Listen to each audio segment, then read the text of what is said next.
कहते हैं, देवी अब मैं आपको अपनी एक चोरी की बात बताता हूं। मां बोली, चोरी प्रभु? बोले, देवी जब राम जी अवतार लिए थे तो आपको बिना बताए वहां मैं भी चला गया था दर्शन करने। मां बोली, अकेले चले गए? बाबा बोले, अकेले नहीं गया था, दुकेले गया था। मां बोली, मुझे छोड़कर कौन साथ में चला गया? बाबा बोले, काग भुषुंडी संग हम दो, मनुज रूप जानई नहीं को। बाबा बोले, देवी काग भुषुंडी जी के साथ मैं गया। मां बोली, कैसा लगा प्रभु? बाबा बोले, परमानंद प्रेम सुख फूले, बीथी न फिरहि मगन मन भूले। देखिए, बड़ी सूक्ष्म बात आपसे कहूं,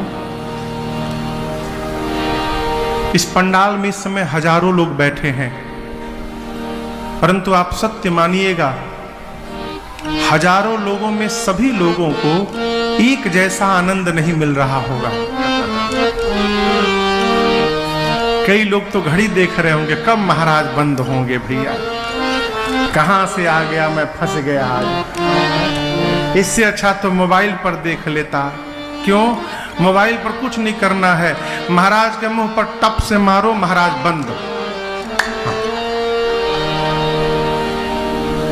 वो पॉज बटन होता है ना, वो चेहरे पर रहता है एकदम। जैसे महाराज के मुंह पर ठोको, महाराज चुप, फिर सुनना हो, फिर ठोको, फिर चालू हो गए। यहां तो बंदे नहीं हो रहे हैं। लेकिन आप समझिएगा, जो मनुष्य जितना अधिक पुण्य अर्जित किया रहता है, उसको भगवत कथा में उतने अधिक आनंद की प्राप्ति होती है। पुण्यशाली जीव आकर रम जाता है, और जिसके पास पुण्य की थाती कम है, वो यहां आकर बेचैन हो जाता है, कब जाए यहां से। शंकर जी कहते, देवी अयोध्या की सीमा में जैसे प्रवेश किए हम, जाने के साथ ही परमानंद प्रेम सुख फूले, बीथी न फिरहि मगन मन भूले। हम और कागभुषुंडी दोनों गए, जाते जाते हम दोनों गुरु चेला बन गए। मैया पूछी, इसी तरह चले गए थे बम बम भंडारी बनकर? अब वो कौआ बोले, नहीं नहीं, मनुज रूप जानई नहीं को, हम दोनों मनुष्य के रूप में गए। गोस्वामी जी गीतावली में लिखते हैं कि शंकर भगवान ने कहा, देवी हम दोनों मनुष्य बनकर गए, मैं बन गया गुरु और कागभुषुंडी जी को बना दिया अपन चेला। हम लोग जैसे पहुंचे अयोध्या में, सोचे अब क्या किया जाए। जैसे पहुंचे अयोध्या में, सोचे अब क्या किया जाए। तो शंकर भगवान ने कागभुषुंडी जी से कहा कि चेला कुछ किया जाए कि जिससे भीतर का एंट्री पास मिल जाए राजमहल में जाने का।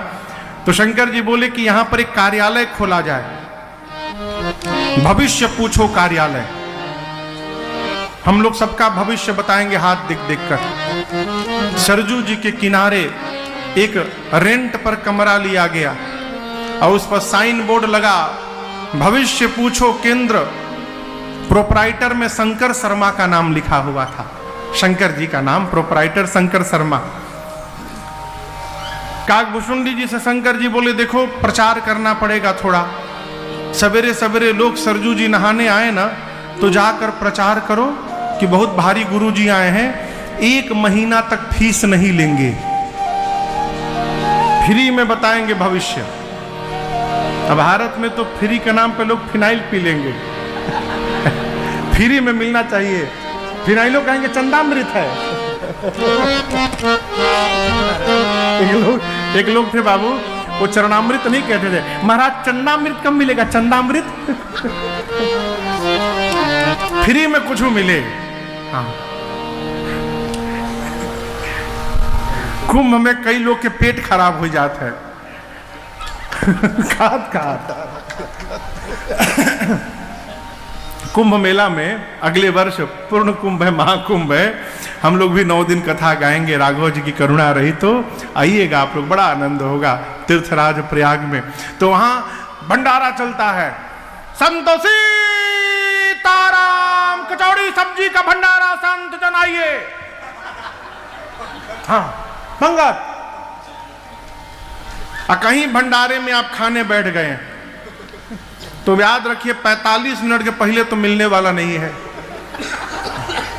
सामने पत्तल आ जाएगा, उसके बाद शुरू है रघुवंश सरकार की, शंकर भगवान की, मधुर रुमाल की, टेढ़ी मुस्कान की, रेशमी रुमाल की, दुल्हा सरकार की, सांवले सरकार की, जुगल सरकार की, मिथिला बिहारी की, अयोध्या बिहारी की, कौशल्या कुमार की, भरत जी के भाई की, लक्ष्मण जी के भाई की, हमरे गोसाई की।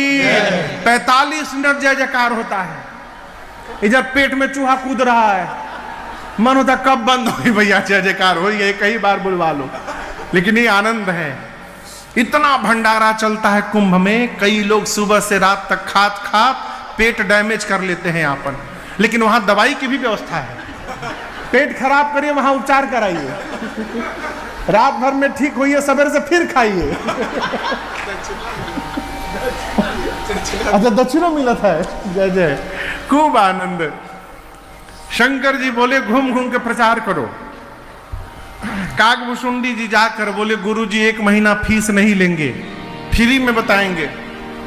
लंबी कतार लग गई, भविष्य पूछो केंद्र कार्यालय के आगे। शंकर जी को क्या हाथ देखना हो, शंकर जी हाथ पकड़ते थे, अब बोलने लगते थे 4 ठे पराठा खाए हो ना सवेरे, परसों तुम मार भी खाए थे घर में।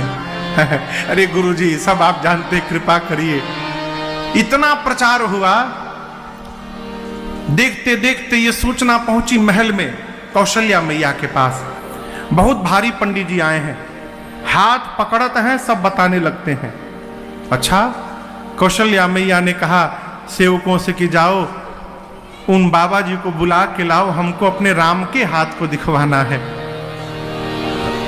लंबी कतार लगी है कार्यालय के आगे, सेवक पहुंचे महल के, जाकर कहा बाबा आप में से शंकर शर्मा कौन है? शंकर जी बोले हम हैं।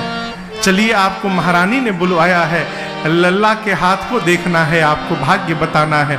शंकर जी बोले कागभूषुंडी से चला जल्दी पोथी पतरा बंद कर। जो लोग भोर में से लाइन में लगे थे वो बोले बाबा हमार भाग्य नहीं बताएंगे आप?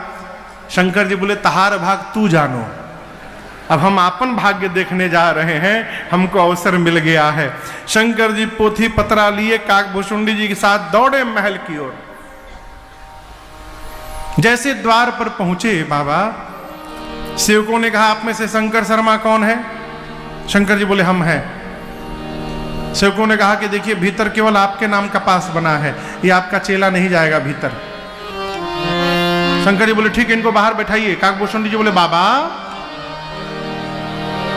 आए हम लोग साथ में, जब भीतर जाने की बात हुई तो अकेले। शंकर जी बोले देखो हमको जाने दो, भीतर जाऊंगा तो कोई ना कोई उपाय करके आपको भी बुला लूंगा। शंकर जी भीतर गए, माँ कौशल्या जी रघुनाथ जी को गोद में लेकर आई हैं। बाबा देखे गदगद हो गए हो। माँ ने कहा कि मेरे बच्चे का भाग्य बताइए बाबा। शंकर जी बोले देखिए हमारे एक चेला बाहर बैठा है, वो यदि आ जाएगा ना तो उसे ही के पास सब किताब रखा हुआ है, आएगा तो हम देख के बता देंगे सब। कागभूषुंडी जी भीतर आए, शंकर भगवान राम जी को गोद में लिए और एक हाथ अपने हाथ में लेकर भगवान का हाथ देखने लगे।